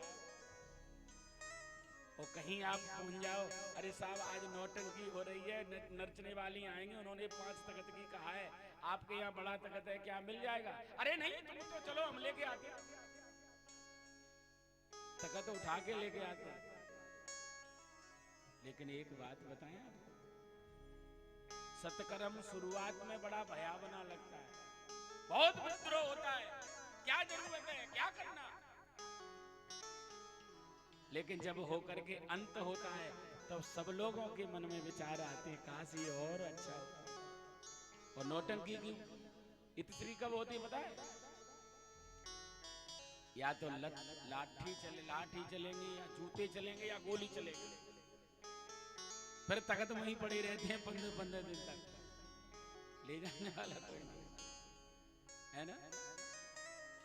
ये अंतर है सत्कर्म और असत्कर्म का। इसी से आप कि थोड़े में समुझ हैं सयाने। एक भागवत की कथा का नारियल हम पे आया था, जसवंत नगर के पास का। हमारे पास समय नहीं था तो हम समय नहीं दे पाए। हमारे मिलने वाले कोई थे जिन्होंने हमारे पास ऑप्शन रखा था कि महाराज हमारे उनके गांव के पास ही गांव था वो, हम उसमें समय के अभाव में नहीं जा पाए, क्योंकि बात हमसे हुई थी। लेकिन जब वो कार्यक्रम हुआ तो उसमें 2-3 आदमियों की गोली लगी। अभी ये 2 साल या 3 साल की बात हो, लॉकडाउन से पहले की ये मुझे पूर्ण पता है। उसमें आपस की रंजिश और भागवत में प्रकट हो गई। उसका हम पे स्वयं रामोतार यादव हमारे पास उसका प्रपोजल लेके पहुंचे थे कि महाराज आपको हम नारियल दिलवा देते, हमारे क्षेत्र में आ जाओ। हमने कहा कि रामोतार जी ये तारीख हम आपको नहीं दे पाएंगे क्योंकि हम पहले से रुकेंगे कहीं।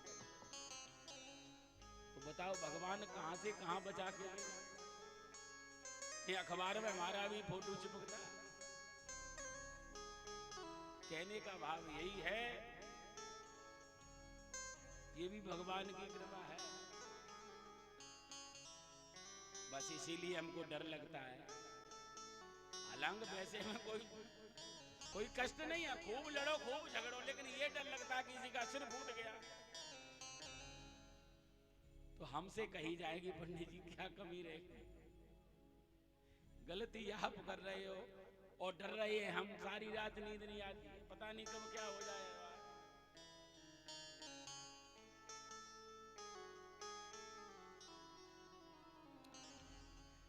नंद बाबा से ब्रजवासियों ने कहा, सुनो बहुत बड़ी लहास पड़ी हुई है ब्रज में, इसका क्या करें। नंद बाबा ने कहा ऐसा करो, अब पता नहीं क्या इसको जला दो। जलाने का आदेश दिया। ब्रजवासियों ने कहा बाबा तुम क्या कर रहे हो, इतने बड़े शरीर को कैसे जला सकते हैं। तो कहा कि इतने बड़े शरीर को नहीं जला सकते हैं, तुम्हारे पास में फरसे हैं, कुल्हाड़ी हैं, उनसे काट काट के अलग अलग करके जला तो दो। और यही किया। कलेवरम परस भिक्षित्वा, परसु भी छित्वा, फरसे से छित्वा माने काट करके कलेवरम शरीर को ब्रजवासियों ने अलग अलग 16 चिताएं जलाई।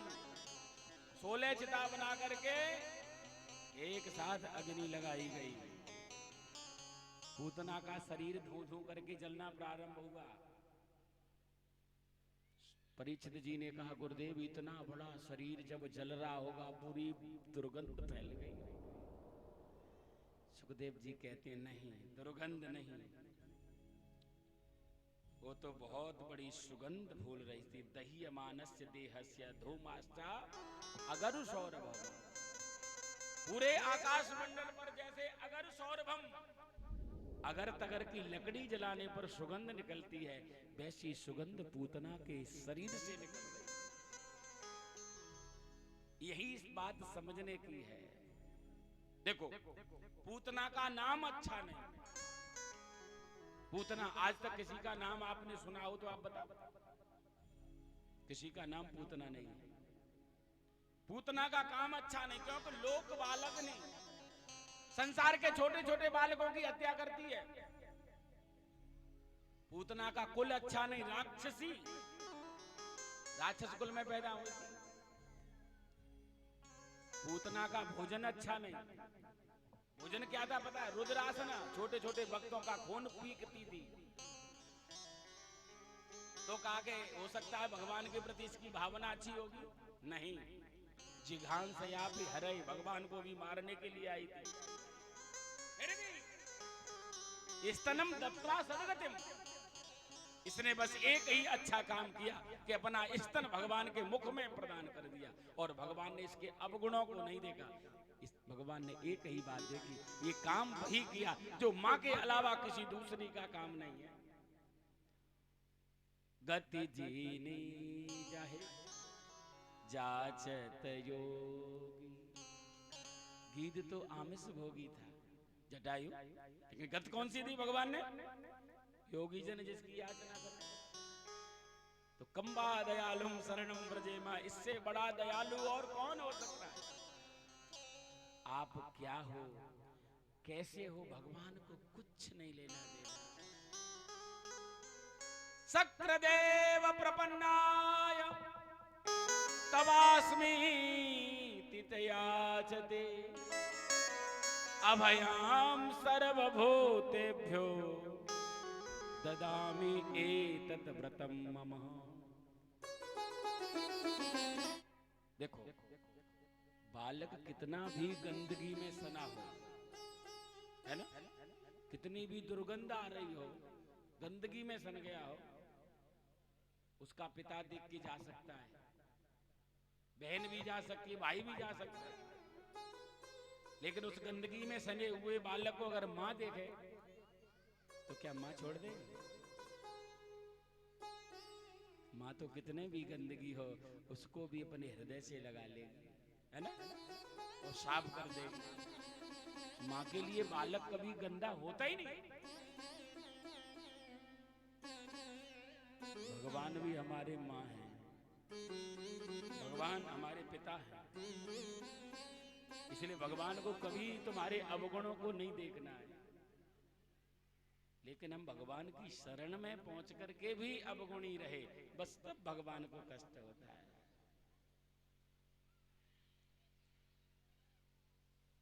एक ही बात करना है कि निर्मल मन जन सो मोहि पावै।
दो वस्तुएं दी गई हैं। दिमाग दिया है संसार के लिए और दिल दिया है परमात्मा के लिए। लेकिन हम बस यही सबसे बड़ी भूल करते हैं। अपना दिल तो दुनिया में लगा देते हैं और दिमाग भगवान में लगा देते हैं। यही सबसे बड़ी भूल है। बस इतना करना है बस। दुनिया में दिल लगाओगे तो दिल टूट जाएगा, ये पक्की बात है। क्योंकि दुनिया वाले तुम्हारे दिल की कोई कीमत नहीं है। वो तुम्हारे दिल का क्या महत्व समझेंगे, वो तुम्हारे दिल को तोड़ देंगे, सम्मान नहीं करेंगे। वहां दिमाग का काम है, वहां दिमाग लगाओ। दुनिया में दिमाग लगाओ। दिमाग से आप जी सकते हो, दिल से नहीं जीत पाओगे। दिल से तो लोग आपको नोच खाएंगे। और भगवान में कभी दिमाग मत लगाओ। भगवान ने ऐसा क्यों किया, भगवान ने वैसा क्यों किया। अरे भगवान ने तो जो किया अच्छा किया। भगवान का एक भी कार्य गलत नहीं था ना। भगवान कभी गलत करते हैं, है ना। तो अब हमको केवल एक ही बात माननी है कि दिमाग लगाओ दुनिया के अंदर और दिल लगाओ परमात्मा से, कभी टूटेगा नहीं, है ना। किसी ने मीराबाई जी से पूछा, मीराबाई आप जानते हो नाम? मीराबाई राजस्थान की थी और विवाह भी हुआ था उनका। लेकिन विवाह होने के पश्चात भी उन्होंने अपने पति से एक ही निवेदन किया था कि मेरी विवाह तो पहले हो चुका है, ये गिरधर हैं, ये मेरे पति हैं, बस मैं ये आपसे चाहता हूँ। उनके पति बहुत धार्मिक थे। उन्होंने कहा देवी मीरा, मैं तुम्हारा पूरा सहयोग करूंगा।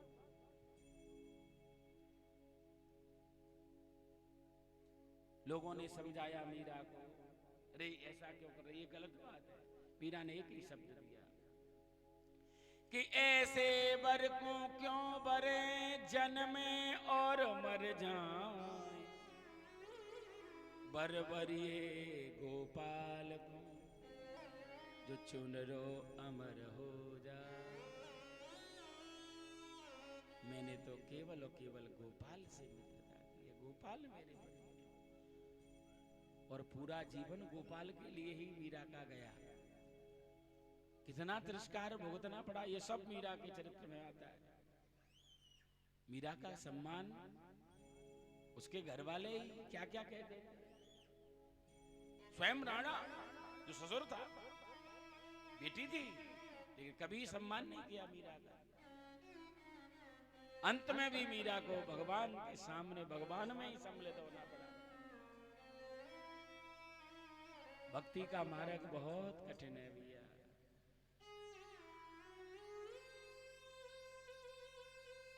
लेकिन बात यही है, लेकिन उसका दिल टूटा नहीं, क्योंकि जो दिलवर थे वो स्वयं द्वारकाधीश थे। तो इसलिए दिल लगाओ कन्हैया से, दिमाग लगाओ दुनिया में, आप कहीं धोखा नहीं खाओगे।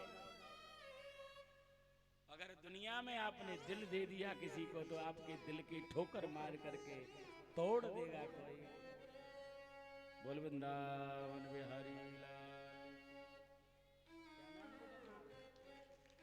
भैया ये लकी यादव है और इनका तो नाम ही लकी है, तो ये तो लकी है। सब लोग इनको ताली बजा दो बहुत जोर से। इनकी जो भी कामना हो प्रभु पूरी करे। आइए एक छोटा सा भजन गाते हैं, उसके बाद में आगे की कथा को श्रवण करेंगे।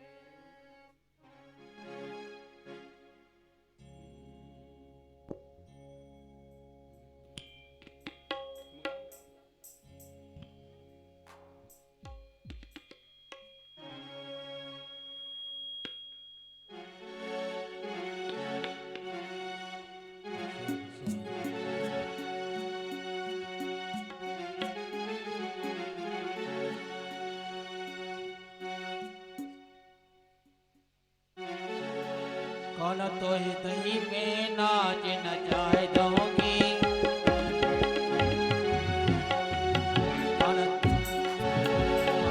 कौन तो ही दही पे नाच नचाए दूंगी मत फोड़े दही की मटकी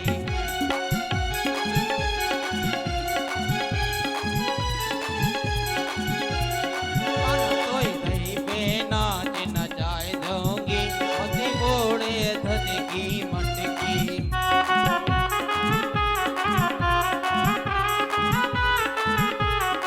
मत फोड़े दही की मटकी मत फोड़े दही की मटकी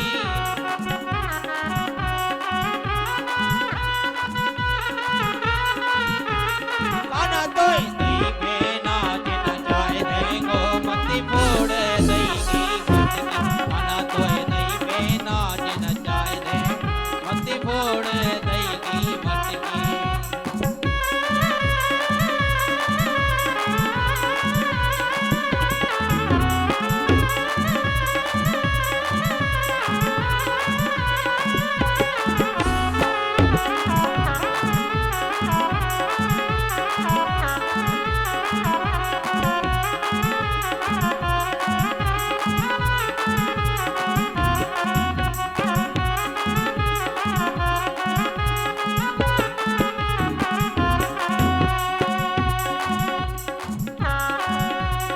जो काना मेरी बात न माने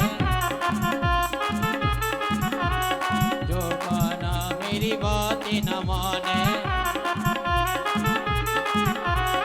जो काना मेरी बात न माने अरे जो काना मेरी बात न माने जो काना मेरी बात न माने अरे जो काना मेरी बात न माने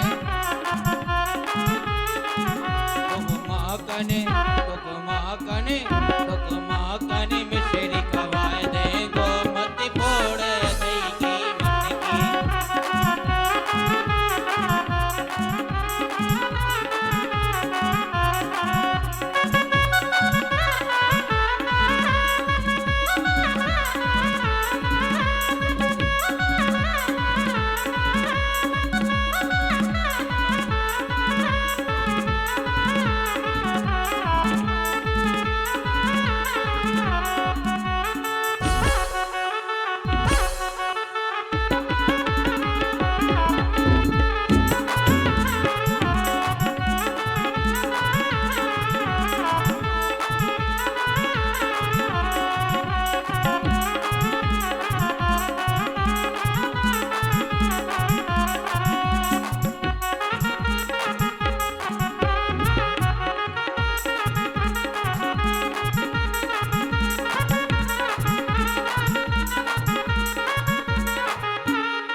मेरा दिल ले गो मोरलिया वारो जी दिल ले गो मोरलिया वारो मोरलिया वारो बदनिया वारो मोरलिया वारो बदनिया वारो जी दिल ले गो मोरलिया वारो जी दिल ले गो मोरलिया वारो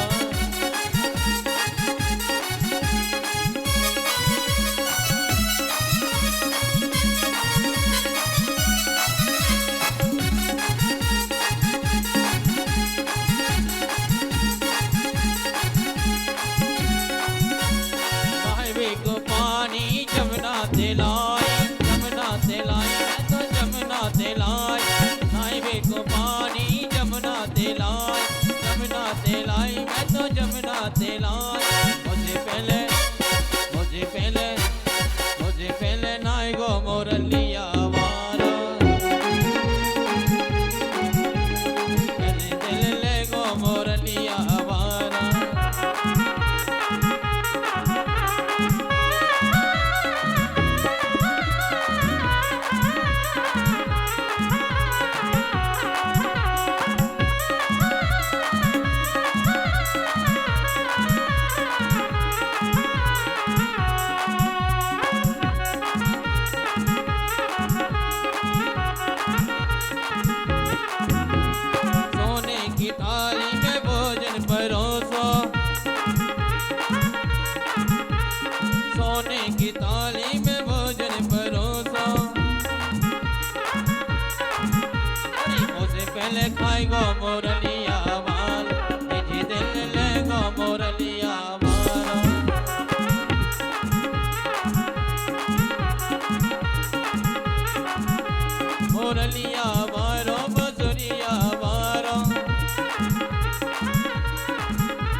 यादव के लिए अभी बच जाएं।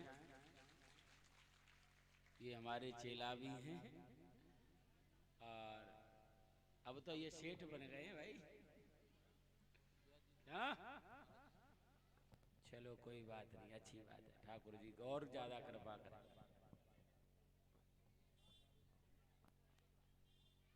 जो कलश वाली कन्याएं हैं वो सब फिर यहाँ पर लेन लगा,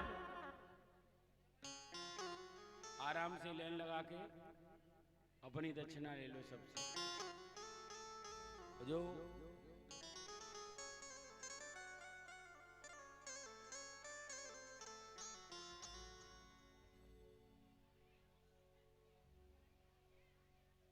हो मीठी रस से भरोड़ी राधा रानी लागे, महारानी लागे, मन कारो कारो यमुना जी को पानी लागे।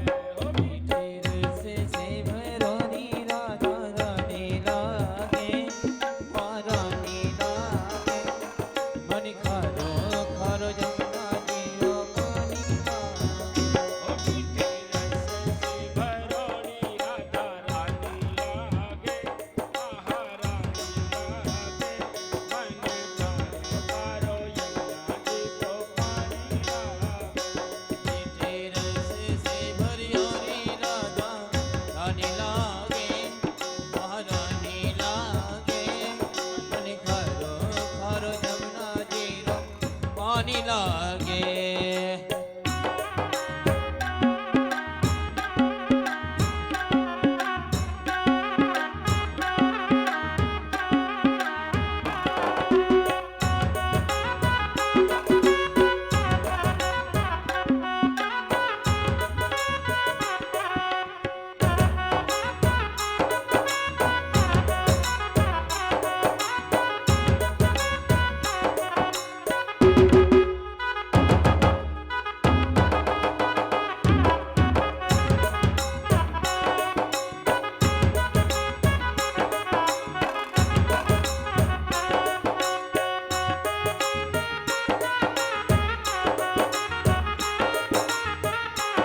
करते हैं एक राधा को ना, जिनकी राधा दूर करते हैं एक राधा को ना, जिनकी बाधा दूर करते हैं एक राधा को ना, राधा नाम में सफल जिंदगानी लागे, जिंदगानी लागे। ओ मन तारो तारो यमुना जी को मीठे रस से बड़ी ओरी राधा रानी लागे, माँ रानी लागे, मन करो हर जमुना जी पानी लागे। मीठे रस से भरोड़ी राधा रानी लागे, महारानी लागे, मन तारो तारो यमुना जी को पानी लागे। मीठे रस से भरी ओरी राधा रानी लागे, माँ रानी लागे, मन करो करो जमुना जी रो पानी लागे, मन करो करो जमुना जी रो पानी लागे, मन करो करो जमुना जी पानी लागे, राधा रानी करो जमुना जी रो पानी लागे। यहाँ पूतना का शरीर जल करके राख हुआ। देखिए, पूतना पूर्व जन्म में राजा बलि की पुत्री थी, नाम था रत्नमाला। और जिस समय भगवान वामन बन करके गए थे तो इसके मन में वात्सल्य उमड़ा, काश इतना सुंदर अगर मेरा होता और मैं अपनी गोद में बिठा करके इसको दुग्ध पान कराती, कितना मुझे आनंद आता। भगवान ने कहा तथास्तु, ऐसा ही होगा। लेकिन जब भगवान ने बलि को छल लिया, पूरी संपत्ति ले ली, तो इसकी भावना बदल गई। ऐसे बालक को तो जहर दे करके नष्ट कर देना चाहिए। भगवान ने कहा तथास्तु, ये भी होगा। यही बलि की पुत्री रत्नमाला यहाँ पूतना बन करके। दूसरी बात, अष्टमी को भगवान का जन्म हुआ था और 14 तिथि को 7 दिन बाद पूतना पहुंच गई थी। पूतना कोई और नहीं, साक्षात अविद्या ही पूतना थी। और अविद्या का प्रवेश करने के 14 मार्ग है महाराज, 5 ज्ञानेंद्रियां, 5 कर्मेंद्रियां, मन, बुद्धि, चित्त और अहंकार। अविद्या को भगवान के अलावा कोई नष्ट नहीं कर सकता। सब अविद्या के ही चक्कर में पड़े हुए हैं। इसके बाद में बड़ी सुंदर कथा आती है। कैलाश पर्वत से भोले बाबा दर्शन करने की इच्छा लेकर के गोकुल में आते हैं। मैया से दुहाई लगाते हैं, लेकिन यशोदा में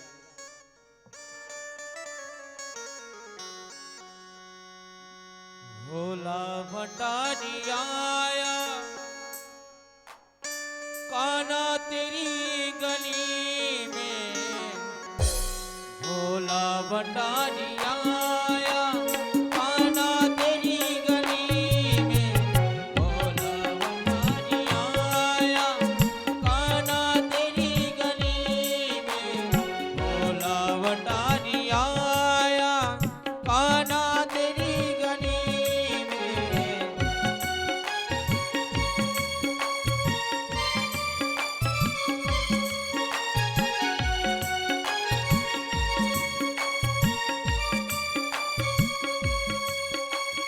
भोला भंडारी आया, कान्हा तेरी गली में,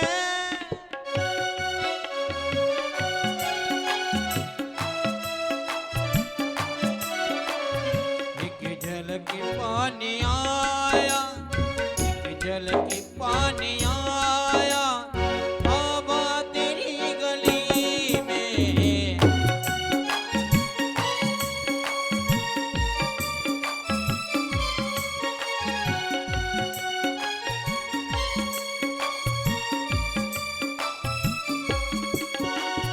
तेरा ही नाम लेकर गुणगान तेरा गाऊं,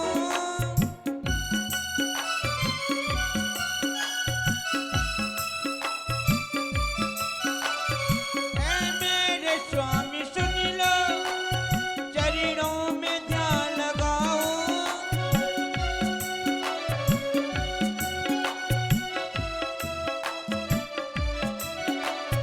करने को तरस आया, मरने को तरसी आया, पावा तेरी गली में भोला भंडारी आया, कान्हा तेरी गली में।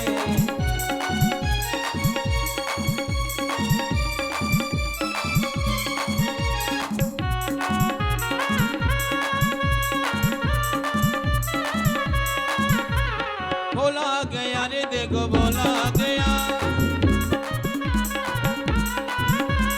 भोला गया रे देखो भोला गया,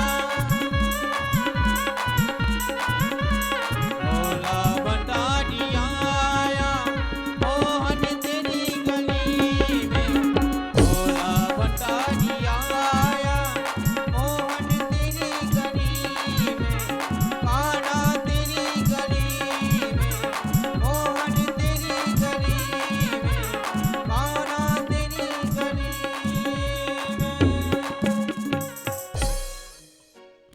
यहाँ शंकर जी ने दुहाई लगाई, लेकिन यशोदा मैया ने कन्हैया के दर्शन नहीं कराए। दुखी मन से कि प्रभु ऐसी मेरे से क्या गलती हो गई जो आज आप दर्शन नहीं दे रहे हो। भोलेनाथ यमुना जी की तरफ जाकर के कदम की छाया में बैठ जाते हैं, प्रार्थना करते हैं, और इधर श्याम सुंदर रोना प्रारंभ कर देते। जितनी दर्शन की लालसा भोलेनाथ को है, उतनी कृष्ण को भी है भोले बाबा के दर्शन करने। रोना प्रारंभ होते हैं, उसी समय गोपियां दौड़ दौड़ करके आती। क्या हुआ माताएं, मैया क्या हुआ, लाला को हुआ क्या है, रो क्यों रहा है? कोई कुछ कहती है, कोई कुछ कहती है। और काउशी ने मार दी और टोना, अरी मेरी मचलो श्याम सलोना, है ना ना।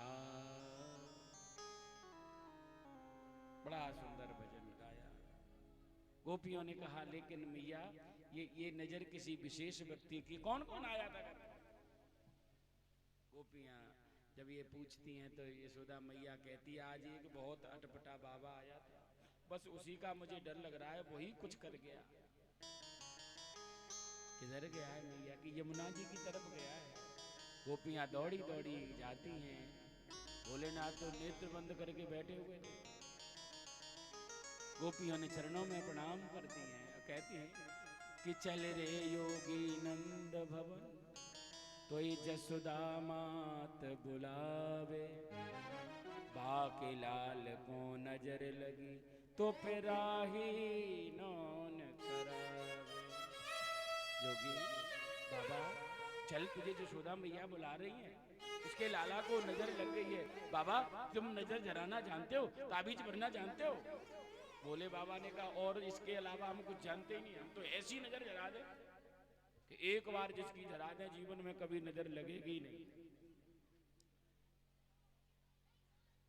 तो चलो फिर तो तुम्हें भोलेनाथ, तुम्हें यशोदा मैया याद कर रही है। भोलेनाथ ने कहा मैं उस घमंडी औरत के यहाँ नहीं जा सकता, वो तो बहुत घमंडी है, बहुत अभिमानी है। अरे मैंने कितनी मिन्नतें की अपने लाला को दिखा दे, उसने तो दर्शन भी नहीं कराए, मैं नहीं जाने वाला। गोपियां कहती बाबा ऐसी बात नहीं है, वो तो बहुत सरल है, बहुत सीधी है, वो कभी अभिमान नहीं करती बाबा, लेकिन उसका एक ही बालक है। अभी 2 दिन पहले एक बहुत बड़ा हादसा होते होते बच गया। वो तो प्रभु की कृपा नहीं होती तो एक बहुत बड़ी राक्षसी आई थी बाबा, आपसे भी बहुत ज्यादा सुंदर बन के आई थी, तब से मैं हमारी मैया थोड़ी सी भयभीत है। इस व्यक्ति की और बड़ाई पड़ोसी करे समझ लो अच्छा इंसान है। भोले बाबा ने कहा जब इसके पड़ोसी कह रहे हैं तो यशोदा मैया ठीक है। लौट करके आए हैं और यशोदा मैया लाला को लेकर के पहुंचती है, बाबा से कहती बाबा ऐसी नजर जरा, तुम तो मंत्र पढ़ करके चावल दे दो, मैं लाला पर छोड़ दूंगी। भोलेनाथ ने कहा मेरा मंत्र ऐसे काम नहीं करेगा, मेरा मंत्र जब काम में करेगा जब मैया तू लाला को मेरी गोद में दे देगी। यशोदा मैया कहती है कैसे संभव हो सकता है? मैं अपने लाला को बाबा तुम्हारी गोद में कैसे दे सकती हूँ? क्यों? क्योंकि तुम्हारे गले में सर्प पड़ा हुआ है। मेरा छोटा सा बालक अगर सर्प ने श्वास भी छोड़ दी तो मेरे बालक को कुछ भी हो सकता है। भोलेनाथ ने कहा नहीं, ये तो पालतू है। और मैया तुझे डर लग सकता है, लेकिन तेरे लाला को इस सर्प से डर नहीं लगता। तेरा लाला तो 100 सिर वाले सिर पर शयन करता है। यशोदा मैया कहती बाबा तू गलत घर में आ गया है। मेरा लाला तो चित्र में भी सांप देख करके डर जाता है, 100 सिर पे ये नहीं सोता है। गोपियों ने कहा देख मैया बहुत जोर से रो रहे हैं, अगर बाबा कह रहे हैं पालतू हैं तो ये जहर नहीं होता है पालतू सर्प में, दे दो ना। यशोदा मैया हृदय पे पत्थर रख कर अपने लाला को भोलेनाथ की गोद में देती जा रही। और पहले सर्प हटा, सांप दूर कर। जैसे ही भगवान और भोलेनाथ की गोद में पहुंचते हैं, खिलखिल करके हंसना प्रारंभ कर देते हैं। यशोदा मैया छीन लेती है। जब यशोदा मैया की गोद में जाते हैं तो रोना प्रारंभ कर देते हैं। अब तो बड़ी समस्या। यशोदा मैया ने बाबा के चरण पकड़ लिए। बाबा ऐसा मंत्र पढ़ जैसे तेरी गोद में हंस रहे हो ना, ऐसे ये मेरी भी गोद में हंसे। भोलेनाथ ने कहा देख मैया मंत्र तो हम ऐसा पढ़ देंगे कि तेरी गोद में ना ही जीवन में कभी ना रोवेगो, लेकिन बाकों तो एक हमारा पुण्य काम करना पड़ेगा। अरे बाबा तू बोल तो सही, तू क्या चाहता है? कि मैं एक ही बात चाहता हूं, तुझे मेरा एक मंदिर बनवाना पड़ेगा। यशोदा मैया